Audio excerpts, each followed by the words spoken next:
अक्टूबर 2025 पाकिस्तान अफगानिस्तान के बॉर्डर पे जंग की आग फिर से भड़क रही है। दो देश, दोनों मुस्लिम, दोनों पड़ोसी, फिर आखिर एक दूसरे के दुश्मन कैसे बन गए? ये क्लैशेस शुरू हुए कुरान डिस्ट्रिक्ट और चमन स्पिनिक पॉल्डक क्रॉसिंग के पास, जहां तालिबान के फाइटर्स ने पाकिस्तानी आर्मी के फॉरवर्ड पोस्ट पर हमला कर दिया। रिपोर्ट के मुताबिक हैवी आर्टिलरी और मोर्टार्स दोनों तरफ से यूज किए गए। अफगान सोर्सेस कह रहे हैं उन्होंने पाकिस्तान के 58 सोल्जर्स को मार गिराया। पाकिस्तान की तरफ से बोला गया तालिबान ने बिना वार्निंग के उनके बेसिस पर अटैक किए, जिसमें कई सिविलियंस भी घायल हुए। ग्राउंड से मिल रहे वीडियोस में बॉर्डर के दोनों तरफ से स्मोक और सेलिंग के सीन्स दिख रहे हैं, लेकिन अफगान और मीडिया कह रही है पाकिस्तान ने अटैक किया था उनके खंडर विलेज के पास। तालिबान ने जवाब में चेक पॉइंट्स उड़ा दिए। रियूटर्स के हिसाब से दोनों देशों ने 48 आवर्स का सीज फायर अनाउंस किया है ताकि वहां से सिविलियंस को इवैक्यूएट किया जा सके, लेकिन सोर्सेस कह रहे हैं ग्राउंड पे फायरिंग अभी भी रुक रुक के चल रही है। सिचुएशन टेंस है और दोनों तरफ से रीइंफोर्समेंट भेजे जा रहे हैं। अफगान तालिबान का ऑफिशियल बयान आया, पाकिस्तान ने हमारी जमीन पर एयर स्ट्राइक की, हम अपनी सरजमीन का बचाव कर रहे हैं। वही पाकिस्तान आर्मी कह रहे हैं तालिबान ने हमारे ऊपर अटैक किया, हम तो अपने लोगों को बचा रहे हैं। यानी दोनों अपना वर्जन चला रहे हैं। लेकिन ग्राउंड रियलिटी क्या है? 2021 के बाद ये बॉर्डर का सबसे बड़ा क्लैश है। तालिबान पाकिस्तान के लिए ओपनली लड़ रहे हैं और ये इस्लामाबाद के लिए एक नाइटमेयर बन गया है। अब सवाल उठता है कि ये सब शुरू कैसे हुआ? पाकिस्तान और अफगानिस्तान दोनों ही इस्लामिक कंट्रीज है, पर आखिर ये खून खराबा क्यों? इस कहानी की शुरुआत होती है 1990 के अफगानिस्तान से, जब सोवियत यूनियन का अफगानिस्तान से निकलना हो रहा था। तब पाकिस्तान की आईएसआई आर्मी ने एक प्लान बनाया। प्लान था अफगानिस्तान को अपना स्ट्रैटेजिक बैकयार्ड बनाना।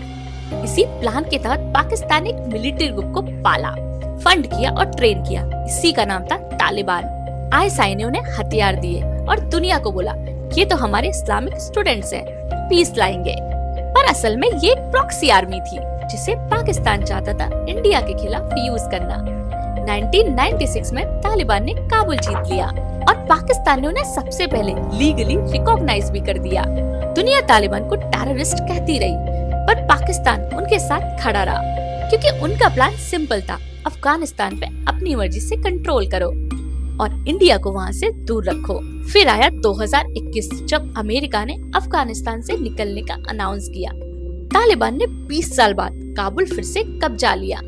पाकिस्तानी आर्मी और आईएसआई समझ रहे थे अब तो अफगानिस्तान हमारे पूरे कंट्रोल में है। उन्हें लगा तालिबान हमारे ऑर्डर्स मानेंगे। इंडिया भी वहाँ से निकल चुका है, अफगानिस्तान अब हमारा पूरे कंट्रोल में होगा। लेकिन पाकिस्तान एक बात भूल गया था, तालिबान किसी के सच्चे दोस्त नहीं है। वो सिर्फ अपने रूल्स और अपने सोच वाले इस्लाम के लिए लड़ रहे हैं, किसी और के लिए नहीं। 2022 के बाद तालिबान ने पाकिस्तान के इंटरफेरेंस से मना कर दिया। उन्होंने बॉर्डर फेंसिंग तोड़ दी, पाकिस्तानी आर्मी को अमेरिकन स्टूडेंट्स कहा और ओपनली स्टेटमेंट्स दिए। पाकिस्तान अब अफगानिस्तान की पॉलिसी में बोल नहीं सकता। पाकिस्तान ने तालिबान को इंडिया के खिलाफ पाला था, पर आज वही तालिबान पाकिस्तान के खिलाफ है। यही तो कर्मा है। पाकिस्तान के लिए सिर्फ तालिबान अटैक की प्रॉब्लम नहीं है, उनके अंदर भी एक और जंग चल रही है जिसका नाम है टीटीपी, तहरीक ई तालिबान पाकिस्तान। ये ग्रुप बना था 2007 में, जब पाकिस्तान आर्मी ने अपने ही ट्राइबल एरियाज में ऑपरेशन स्टार्ट किया। पर धोखा ये था, टीटीपी उन्हीं तालिबान फाइटर से बना जिन्होंने अफगानिस्तान में जिहाद किया था, पर पाकिस्तान के कंट्रोल से बाहर हो गए।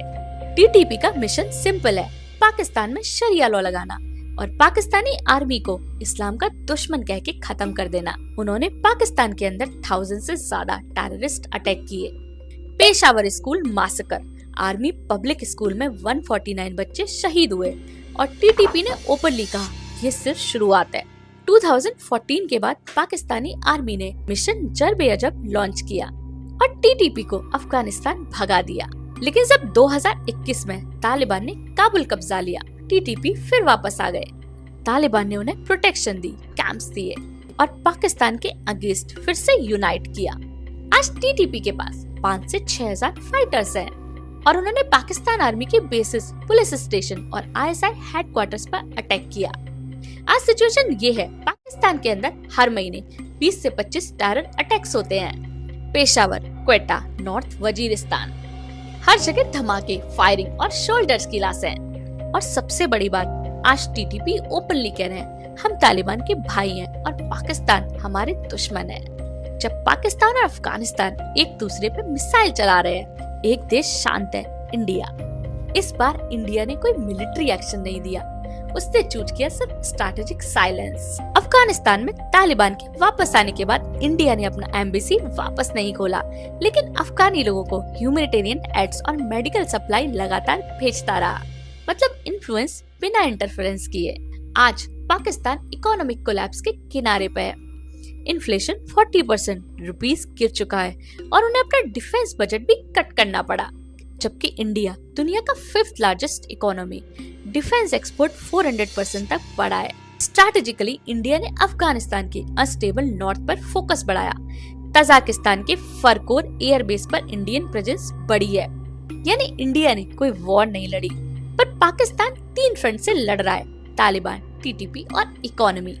आज अगर आप साउथ एशिया का मैप देखें तो सब कुछ बदल गया। अफगानिस्तान, जहां अमेरिका ने 20 साल तक डेमोक्रेसी लाने की कोशिश की, वहां अब तालिबान का राज है। पाकिस्तान, जिन्होंने तालिबान को पाला, आज उन्हीं के हाथों बर्बाद हो रहा है। और इंडिया, वही देश जिसे हर डिकेड में ट्रबल मेकर रीजन कहा गया, आज दुनिया के लिए स्टेबिलिटी सिंबल बन गया है। तो दुनिया के लिए मैसेज सिंपल है, जब आप टेरर को अपनी फॉरेन पॉलिसी बनाते हो तो एक दिन वही टेरर आपको खा जाता है। आपको क्या लगता है, क्या पाकिस्तान अपने ही बनाए तालिबान और टीटीपी से रिकवर कर पाएगा? कमेंट्स में अपनी राय जरूर बताएं। इस वीडियो को ज्यादा से ज्यादा लोगों तक शेयर करें ताकि सब समझ सकें जियोपॉलिटिक्स का गेम। और चैनल को सब्सक्राइब नहीं किया तो सब्सक्राइब कीजिए इंडिया डिकोड विद डॉक्टर मिनाली, क्योंकि यहाँ सच मिलता है नॉइज के पार।